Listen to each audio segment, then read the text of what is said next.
Here's a question for you. Would you rather have a 25 DAT and a 3.0 GPA or a 4.0 GPA and an 18 DAT? Most pre-dents pick the wrong answer, and that mindset alone could cost you your dream school. Everybody thinks they know what it takes to get into dental school. Yeah, you gotta get the grades, you gotta do the shadowing hours, personal statement. But when it comes down to it, most applicants focus on the wrong things, the wrong time, and also in the wrong order. So as someone who's been through the process, with actually very poor grades and statistics and have gotten multiple acceptances, I think I know what I'm talking about. And somebody who's been practicing dentistry for 3 years now, and this is how I would personally rank every single factor in your dental school application. We'll start with the most important one, but the last one actually may surprise you too. So number one, first and foremost, is GPA. You don't get many shots at this one. GPA is your long-term reflection of your academic habits.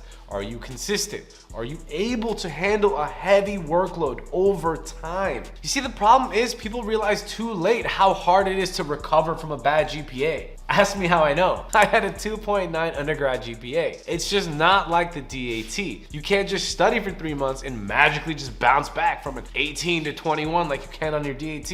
If you tank one semester, that scar is there to stay for a very long time. And you're playing catch up for the rest of your college career. So please keep this in mind. When I was applying, I saw so many people stressing out about shadowing hours while letting their GPA slide, and they paid the price for that. Your GPA, in my mind, is like your academic credit score. It tells the admissions committee, can this student handle the pressure of becoming a dentist or being in dental school? Have they been consistently showing good performance? Things matter. Number two, yes, your DAT score.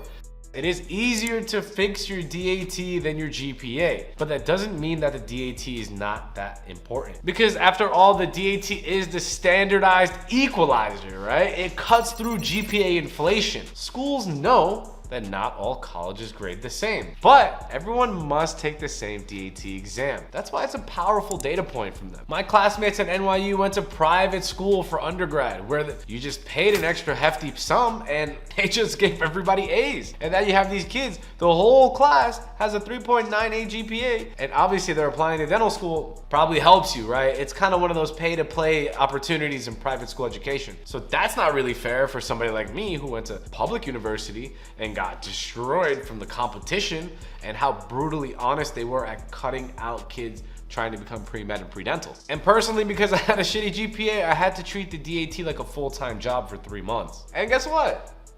It paid off. It told the committee that I could handle sciences, I was disciplined, and that I respected the process of becoming a doctor. Guys, you need both DAT and GPA to even get in the conversation for the interview.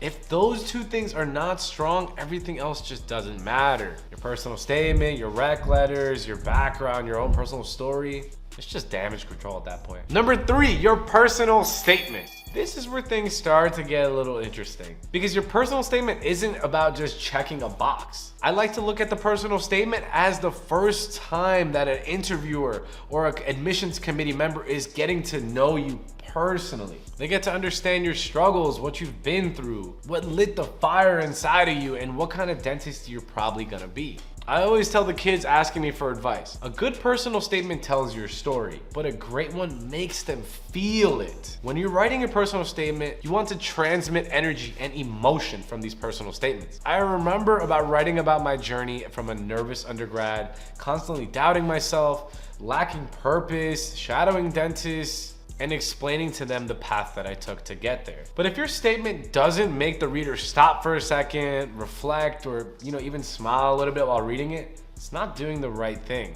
Please take this as an opportunity to connect with another human being on a deeper level. They see hundreds of these applications. A lot of these things sound cookie cutter because I see quite a few of them and I see patterns. You want to stand out from this and you want to be a little bit different. If that means even taking more of a risk in your personal statement, it may pay off a lot. And number 4 on the list is extracurricular activities. Now, this is really hit or miss, and I think a lot of people rank this a little lower than it should be. Extracurriculars are pretty much your resume for real life. Are you a leader? Did you build something? Are you consistently showing up to things when nobody's even asking you to do so? These are things that I look for when I see pre-dents wanting to become a doctor. Are you a future leader? Can you do hard tasks even when it's not expected of you? Schools want people who can show balance, people who can communicate. We're not just robots, okay? And if you are a robot, you should become an endodontist or an oral surgeon where you don't have to communicate with people. Because general dentists, you need these soft people skills. For me personally, in undergrad, I tried to take the right steps. Was still misguided a few times, but I volunteered at the pre-dental clinic. I was taking mission trips to show my involvement in dentistry. And at the time, it really wasn't about padding my resume, but it was more of me trying to take initiative, trying to show I'm in a leadership position, and that I was already thinking of a contributor to the profession, not just a future employee. And yeah, it sounds silly, but these are things that they look for. If you're not doing anything outside of class, you're just blending into the background. So you gotta consider what separates you and what makes you unique. All right, number 5, the letters of recommendation. Here's the thing about letters of recommendation. They can help your application, but they won't carry much of it. Think of it like adding seasoning to like a Chick-fil-A sandwich, right? Like Chick-fil-A is already fire.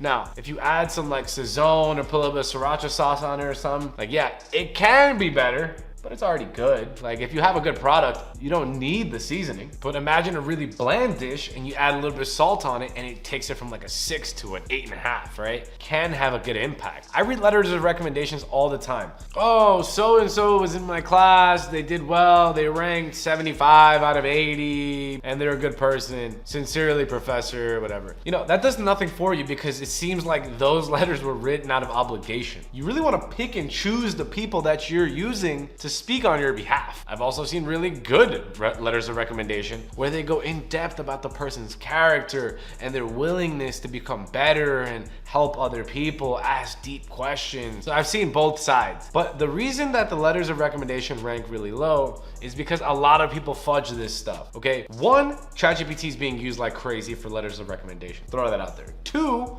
people are forging letters of recommendation. To be completely honest, I forged my own letter of recommendation when I was applying like a very, very long time ago. So just to show you, I wrote up a letter, I sent it to my cousin, I used his letterhead, cat's out the bag. I'm a terrible person. Oh. My friends are doing this for me right now who are trying to apply to dental school. So just be cautious. It's not gonna make or break your application, so take that as you will. All right, the last part of the list is your background and your own personal story. Now, I put your own personal story and background last, but don't get it twisted. It still matters. Background is your context. It is what makes you you, and it can add a lot of color to your story. Maybe you're a first-generation student. Maybe you work jobs through college. Maybe English is your second language, and you still manage to get a pretty good GPA. Your background should be sprinkled into your personal statement, but also listing things about your life can help paint an overall picture. But you should know these background things just because you had a single mom or you had to work multiple jobs won't get you an interview. It doesn't replace a good application. And just be proud of who you are and where you came from. All right, so if you ask me to simplify the entire admissions process in one simple formula, let's see where this takes us. GPA and DAT, the most important things, guaranteed interview if those two are good. They open the door for you. The interview decides if you get in. Everything else, statement, letters, leadership, background, they help build the case, but it'll never compensate for weak stats. This is a numbers game. But once you're in that interview chair, the question becomes, would I trust you with my family's dental care? This is what I look at when I see applicants. And if the answer is yes, then you're in. So this is also why developing your personality and your confidence and your ability to communicate and connect with other people matters. It helps you get remembered. So just know, if you're watching this channel, I'm not here to sugarcoat anything. If you're early in the application process, don't stress about your shadowing before you can lock in a high GPA. Don't rush your personal statement if you haven't figured out why you want to be a dentist yet. Take the time for these things. The application can set you up for the rest of your life. Get you into a private school where you can specialize, or it can get you into your state school where you pay the least amount of money for an overpriced tuition. So I want to hear from you. Where are you in the application process? Drop a comment down below. Engage with the algorithm because it takes a lot of time out of my busy dentist life to make videos for you. If you're a pre-dental, you're trying to get into dental school, the least you can do, please, please, please, is to like, comment, and share these videos with other people so more people like yourself can see these videos. And if I ever get time, I'll create a school community where we can talk about this in person, or where we can talk about this privately, how to build your personal statement, find the right letters of recommendation, and how to prep for your interviews with mock interviews with me and my team. These things will help you get into dental school much easier, much faster, and get you to the dream life that you want to live. But until then, guys, take care next time.